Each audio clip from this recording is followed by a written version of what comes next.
Recording started.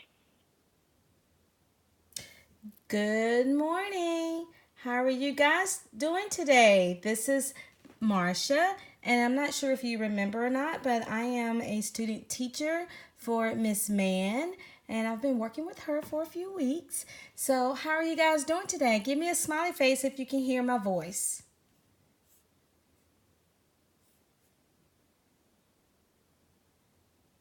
Hi, Estelle.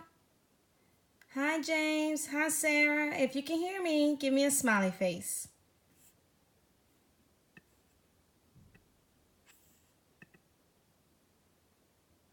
Good morning. This is Marcia. I am a student teacher for Miss Mann, and I will be working with you guys today. And I've been working with Miss Mann for a few weeks now, and I'm going to teach the math lesson today. So if you guys can hear my voice, please give me a smiley face.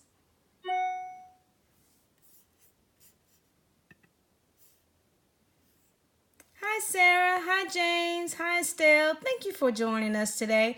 I hope you guys had a wonderful spring break. I just had my spring break, so it just ended yesterday. And we certainly enjoyed our spring break as well. All right, so if you guys can look on the board, as you can see, we are going to be working on representing division. Okay, how many of you guys are familiar with division? If you can just raise your hand.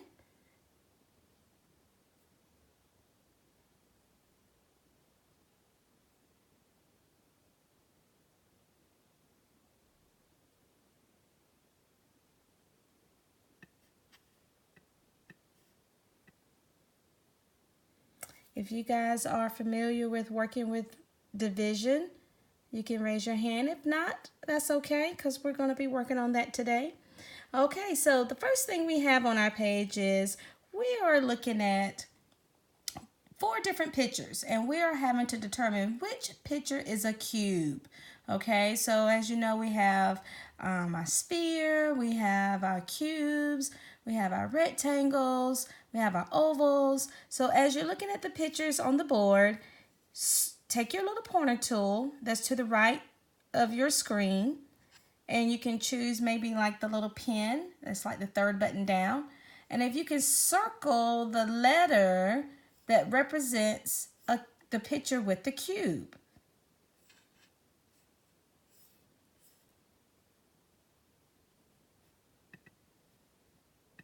I'm going to point right here. Yeah. All right. Okay, so some of you are saying letter C, W for cube. Good job. And you're absolutely right. Awesome. And as we know, cubes have all equal size, meaning that the length, the width, meaning how deep it is, and the height are always the same. Okay. So if his length is 3, then the width is going to be 3, as well as the height is going to be 3. Okay. And that's what determines our volume. Awesome job. Good job. Okay, moving right along. If someone would like to read Classroom Expectations, that would be great. Anyone interested in reading Classroom Expectation? Okay, Estelle, go right ahead. Log in under the student account. Practice in class. Be respectful to others. Be positive. Use all tools appropriately. Follow the directions. Be an active listener. Have fun. Awesome. Thank you so much for Estelle for volunteering for that. Great job. And with that being said, we're going to move right on along. So today's lesson objectives is we're going to learn to represent division. Okay, and what that means is we have already been practicing and completing our lesson on addition and subtraction, and we know with addition we have the plus sign. With the minus or subtraction, we have the minus symbol. It looks like just a straight bar across left to right. And recently, we have been working with multiplication. And the sign or symbol that represents multiplication It's the X.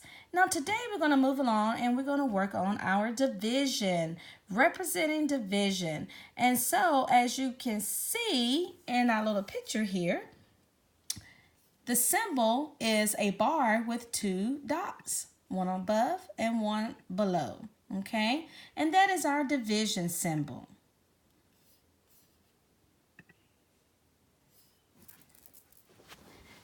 Now, one of the things is when working with math, we are having to recognize which symbol to use according to the problem that's presented before us, whether it's in a word problem or number form. We are having to always pay attention to what the problem is asking us, so that we are aware of what symbol to use, okay? So in this particular problem, it says, drag the correct symbol to the box to make a division sentence for this picture, okay? So we have three numbers, 24, 8, and 3. Below we have the addition, equal, minus, and division, okay? Addition, equal, minus, and division. To complete this problem correctly, what symbol will we use between 8 and 3? We'll start with the right side first. Does anyone want to take a stab at it? What symbol will we use if we're dividing? Would we use between 8 and 3?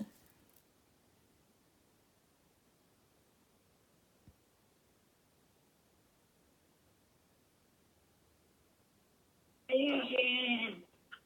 Wait, Mommy! Actually, I'm going to back up and let's start here. 24. I do apologize. I'm moving ahead of myself. Okay, so we're going to back up starting with 24, okay, and 8, okay? Now, as we look at 24 and 8 and we think about division, who could tell me actually the opposite of division? Before we try to solve this problem, who could tell me the opposite of division?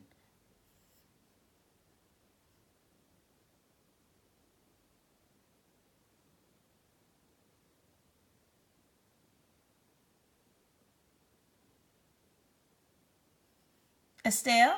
Yes. Oh, James? Yes, go right on ahead. Minus. It's minus, okay? Sorry I yelled at my mom earlier. Oh, it's okay. Well, let me reword the question again. You might not have heard me. We're talking about the opposite of division. When we're working on dividing or making dividing groups or dividing sets, what is the particular math function we were just recently working on a few weeks ago? What would be the opposite of division? We know the opposite of addition is subtraction. So the opposite of division would be, anybody else want to take a stab at it?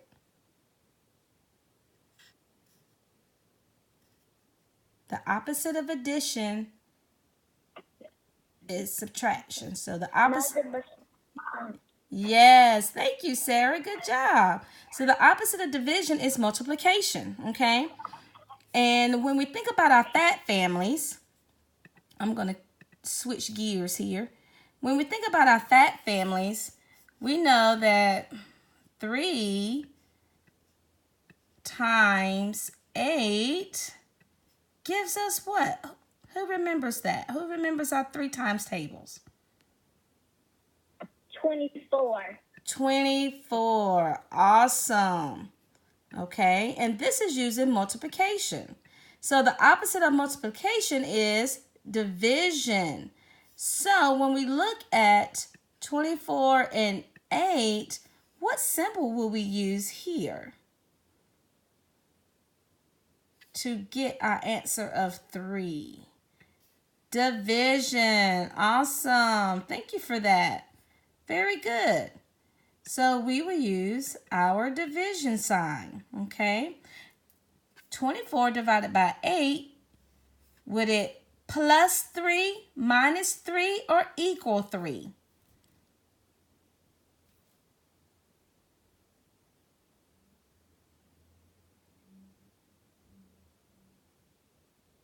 Very good. Equal 3. Awesome job. Good job. And when we look at the sentence below, it says we have 24 balloons broken up into 8 equal groups. Okay? And as you can see, we have 1, 2, 3, 4. I do apologize. 1, 2, 3, 4, 5, 6, 7, 8. Okay? We have a total of 8 groups with a total of 24 balloons in each group.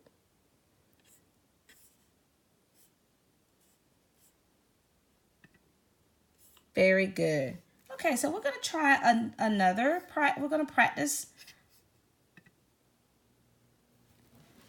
as we move along. I just want to do a practice with you guys, a review of your addition and subtraction, because that plays a big role in your multiplication and division. And because we have three people today, I'm going to break you guys into breakout groups, individual breakout groups, and have you guys work on this individually, okay? So, give me a few seconds and let me go ahead and complete the breakout groups.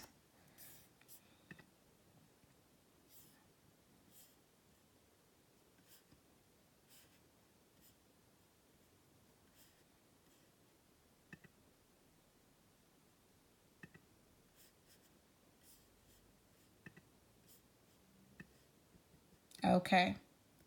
All right. So Estelle, Sarah, and James, I believe I have created, your individual breakout group.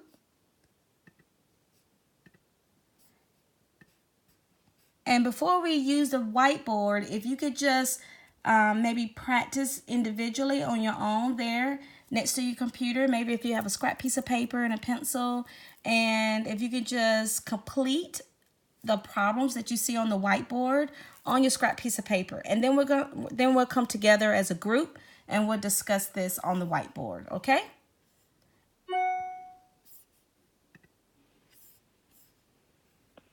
Recording stopped. Hey, I just paused the recording for a second. They cannot hear you because they're in a different room. So what you can do is send an announcement. Okay. Let them know, or you can pop into each of their rooms and tell them. But what I did is I copied the board to their rooms, because when you move somebody to a room, it's just a white screen that they see. They don't see your PowerPoint. Okay. So I went ahead